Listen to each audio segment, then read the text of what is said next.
आपल्यासोबत बोलण्यासाठी मनसे नेते बाळा नांदगावकर आहेत। आपण त्यांच्याशी बातचीत करूया। सर, काय सांगाल? सर, मनसे अध्यक्ष राज ठाकरे यांची जाहीर सभा पार पडते, मोठी तयारी देखील करण्यात आली, काय सांगाल? मला असं वाटतं की आज राजसाहेब येणार आहे, त्यावेळी त्यांची भूमिका ते स्पष्टपणे मांडतील आणि निश्चितपणे आज जी काय भूमिका पक्षाची आहे त्या पक्षाच्या भूमिकेतून महाराष्ट्र जनतेला कळेल की नेमकं काय चाललेलं आहे आणि काय होणार।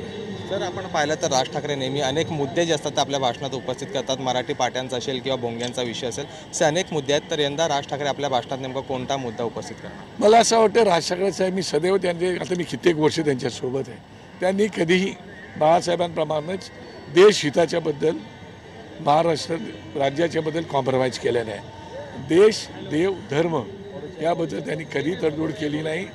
त्यांनी त्याला पाठिंबा सदैव दिलेला आहे आणि ते कडकडपणे उभे राहिलेले आहे।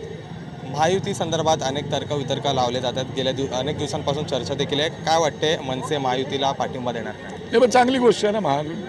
जर तशा प्रकारची घटना घडत असेल तर एखाद्या गोष्टीकडे चांगल्या दृष्टिकोनातून बघायला काय हरकत नाही। सर, अगदी शेवटचा शेवटचा प्रश्न चालू करून घ्यायचा। सर, शेवटचा प्रश्न, राज ठाकरेंनी शिवसेनेसोबत जावं, राज ठाकरेंनी शिवसेनेसोबत जावं का? शेवटचा प्रश्न। नाही, ते आता राज ठाकरे सोबत ठरवतील, मी नाही ठरवू शकत। सर, तर जो निर्णय तो राज ठाकरे ठरवतील असा मत जो आहे तो मनसे नेते बाळा नांदगावकर यांनी व्यक्त केला आहे। व्हिडिओ जर्नलिस्ट नित्यानंद नाईकसह Darrel Miranda, Jai Maharashtra news, Mumbai.